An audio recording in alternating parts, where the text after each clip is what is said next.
Man, that Ravens versus Dolphins game was something else entirely.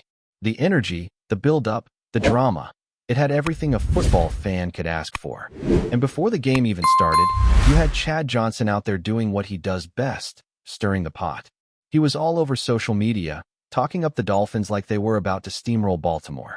Posting GIFs, cracking jokes, dropping memes, and saying he'd bullied Ray Lewis back in the day. Man, that alone had Ravens fans ready for war. You could feel it brewing online. Ravens Twitter was on fire, and every time Chad doubled down, the comments section got even louder. You'd think after years in the league he'd know not to poke the flock. But hey, he went all in on Miami and learned that lesson the hard way. Then the game started, and reality hit fast. The Ravens didn't just win, they dominated. 28-6. It wasn't even close. By halftime, you could already see where this was going, and when the clock hit 0, that scoreboard told the full story. Lamar Jackson came out looking like he'd never missed a game. Remember, he'd been out for a while, and there were people, including Chad, saying he'd be rusty, that his rhythm would be off, that the offense wouldn't click the same way. Yeah, about that. Lamar came back sharper than ever, hitting tight windows, escaping pressure, making defenders look silly, and running that offense like it was second nature. 18 completions on 23 attempts, 204 yards. For touchdowns, 0 interceptions. That's surgical precision right there. And you could just see it, the confidence, the control, the swagger. He was in command from start to finish. After the game, even Chad Johnson had to eat his words. He went back online, basically saying, "It's not looking good. I can't defend this." And that's when you know it's bad. When the guy who spent the whole week hyping up the Dolphins has to issue a public apology to the Ravens fans. To his credit, he did own up to it. He said he got fooled by the Dolphins' performance the week before, thought Baltimore might still be a little rusty. Maybe the run game wouldn't show up. Maybe Derrick Henry wouldn't break out yet. But what happened? The Ravens came out and proved every single one of those doubts wrong. They didn't just win, they made a statement. And Shannon Sharpe, man, he nailed it. He said Lamar looked crisp. Said it was impressive how he could miss so many games and come back like he hadn't skipped a beat. That's exactly it. You watch Lamar play, and it's like watching someone who just sees the game differently. The way he moves in the pocket, the timing, the awareness, it's elite. When things break down, he doesn't panic, he adapts. And when he gets in rhythm, it's game over for whoever's on the other side. The Dolphins learned that the hard way. They came in riding high off that win against Atlanta, but the truth is, that game was fool's gold. The Falcons were missing key players, and Miami took advantage. Against a complete team like Baltimore, though, totally different story. This was never going to be easy for Miami, and deep down, everyone kind of knew that. The Ravens have this way of exposing teams that think they can hang with them. The first half was a little tight, sure. The Ravens missed some chances early, and you could tell Lamar was still shaking off a little rust. But once the offense found its rhythm in that second half, it was lights out. That opening drive after halftime, pure dominance. Baltimore put its foot on the gas and never looked back. The Dolphins, on the other hand, started unraveling. Penalties, turnovers, broken plays, all the things that happen when a team starts pressing against a better opponent. And here's the thing about Lamar Jackson versus the Dolphins. It's not even a rivalry at this point. It's a tradition of destruction. The guy has played them 5 times now and has absolutely owned them every single time. 2 of those games. Perfect passer ratings. Across those 5 matchups, 18 touchdowns and only 1 interception. That's not normal. That's legendary. He averages over 280 passing yards and almost 4 touchdowns per game against them. He's basically their worst nightmare. You could see it in their body language by the third quarter. They had no idea how to stop him. Even when Lamar doesn't go full video game mode, his presence alone changes everything. Defenses have to respect his legs, his arm, his improvisation. It's like playing chess against a grandmaster who already knows your next 3 moves. And even though he admitted after the game that he felt a little rusty early on, that didn't stop him from carving them up once he settled in. That's what makes him special. He doesn't need to be perfect to dominate. He just needs a few plays to find his groove, and once he does, there's no stopping him. And you could feel that energy shift. Once Lamar connected with his tight ends, once the offense started clicking, you knew the Dolphins were done. The chemistry was back, the timing was right, and the confidence started overflowing. Lamar was spreading the ball around, keeping everyone involved, and doing it with that signature calmness that makes him so dangerous. It wasn't flashy for the sake of being flashy. It was efficient, it was smart, and it was ruthless. What really stood out, though, was how complete the Ravens looked as a team. This wasn't just about Lamar, even though he was the star of the show. It was about all three phases working together: offense, defense, special teams. Jordan Stout pinning the Dolphins deep in their own territory, the defense forcing turnovers, the offense capitalizing with touchdowns. That's championship-level football right there. That's the Ravens' identity: physical, disciplined, opportunistic. And the defense, man, they've taken a big step forward. Earlier in the season, there were questions about their ability to generate pressure and force takeaways. But now, they're hunting. They're flying to the ball, creating chaos, and setting up the offense with great field position. That's the formula that makes Baltimore so hard to beat. When both sides of the ball are clicking like that, it doesn't matter who's on the other sideline. You could feel the confidence in the locker room after that game, too. This wasn't just another win. It felt like a statement, like the Ravens reminding everyone that they're still one of the most complete teams in football. And with Lamar back at full strength, that ceiling just keeps getting higher.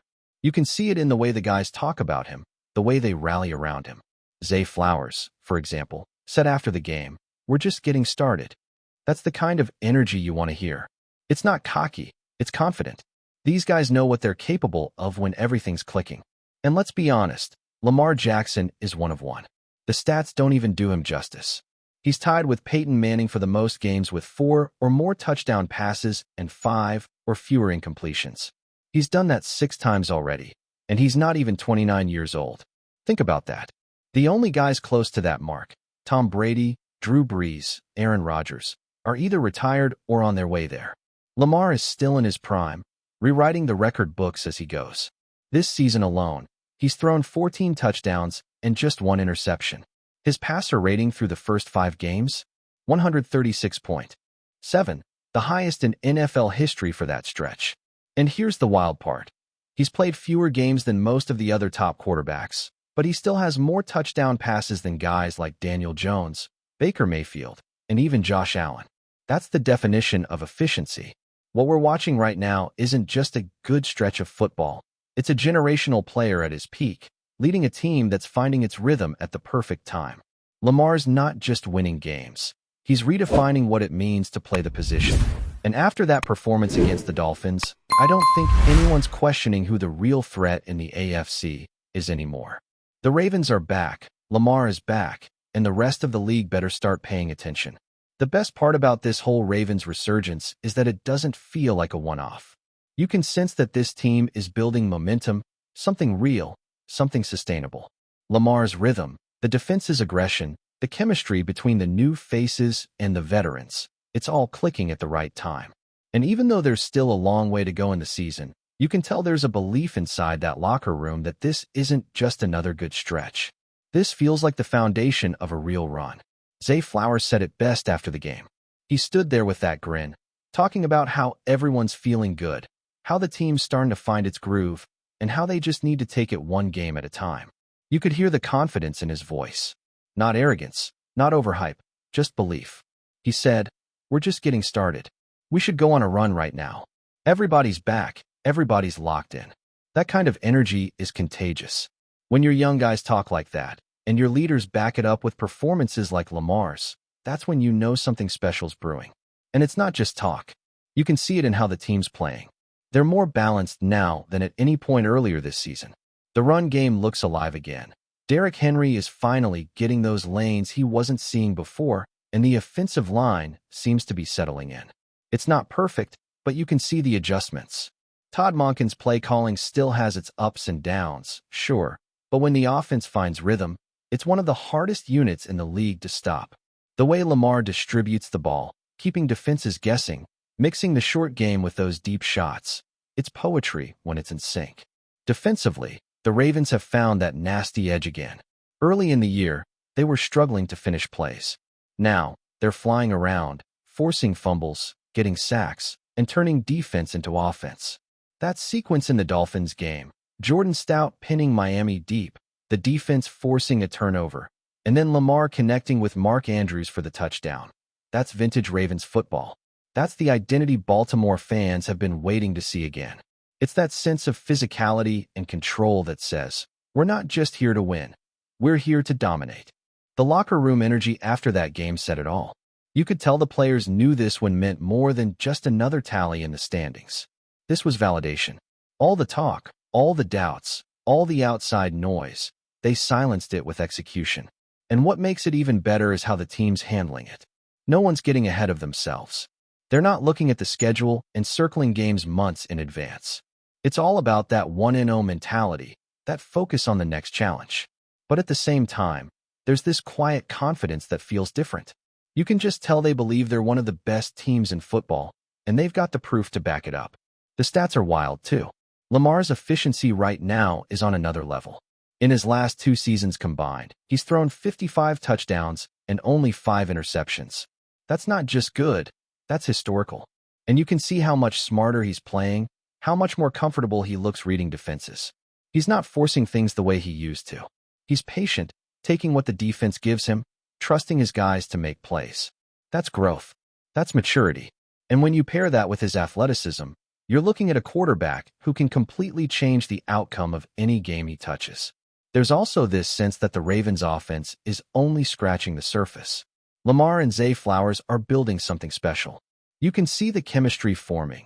Those subtle looks before the snap, the timing on the routes, the way Lamar trusts him in tight windows. Mark Andrews remains the steady rock, the safety blanket, and guys like Rashad Bateman and Nelson Aguilar are starting to make key contributions. When everyone's healthy, this unit feels explosive. And when you throw in Derrick Henry pounding the rock and wearing down defenses, it's a nightmare to prepare for. What's been really refreshing is how Lamar's approach has evolved. You watch him on the sideline, and he's not just the emotional spark anymore. He's the calm in the storm. He's reading coverages, talking to his guys, coaching them up between drives. He's become the kind of leader that great teams need, the one who makes everyone around him better. That's the version of Lamar that can take Baltimore deep into January. Now, of course, no game is perfect. The Ravens still have things to clean up. There were missed red zone chances early in that Dolphins game, a few penalties that killed momentum, and some protection lapses that can't happen against better defenses. But that's what makes this one even more impressive.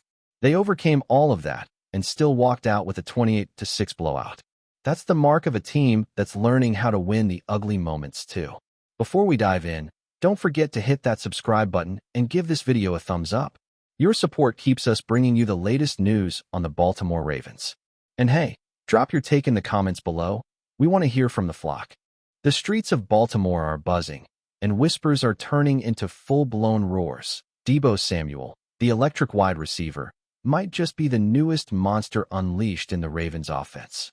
Sources close to the team hint that Samuel's arrival could transform Baltimore's attack into something truly terrifying for defenses across the league. While nothing has been officially confirmed, the speculation is enough to send Ravens fans into a frenzy. For months, Baltimore has been searching for that game-changing piece to elevate their offense, and insiders suggest that Samuel might be exactly that. Known for his explosive speed, relentless routes, and uncanny ability to break tackles, Samuel brings a unique threat to a Ravens team already hungry for dominance. Imagine him lining up alongside the current stars in Baltimore's offense, ready to stretch the field and force defensive coordinators into panic mode. The potential is staggering, and the city's fan base is already imagining touchdown celebrations echoing through M&T Bank Stadium. The rumor mill goes even further, hinting that Samuel's chemistry with the Ravens quarterback could be instantaneous. Observers who have followed his career note that he thrives in fast-paced, high-pressure systems, a perfect match for Baltimore's evolving playbook. Some sources even claim that during private workouts, Samuel showcased a level of athleticism and vision that left coaches almost speechless, suggesting that this could be the start of a new era in Baltimore football. While nothing is set in stone, the mere idea of DEEBO Samuel in purple and black has sparked conversations in every sports bar and online forum from Charm City to the coasts. Could he be the weapon that finally pushes the Ravens over the top? Only time will tell, but for now, the rumor is enough to get fans dreaming and rival defenses sweating. If the whispers are true, The Ravens might not just have a new receiver. They might have a bona fide monster, ready to rewrite the offensive playbook and terrorize the league. Baltimore, it seems, might be in for a wild ride. That's it for this update. If you enjoyed the video and want to stay in the loop with exclusive news on our Baltimore Ravens, make sure to subscribe and hit that like button. We'd love to hear what the flock thinks. Drop your thoughts in the comments. See you in the next one.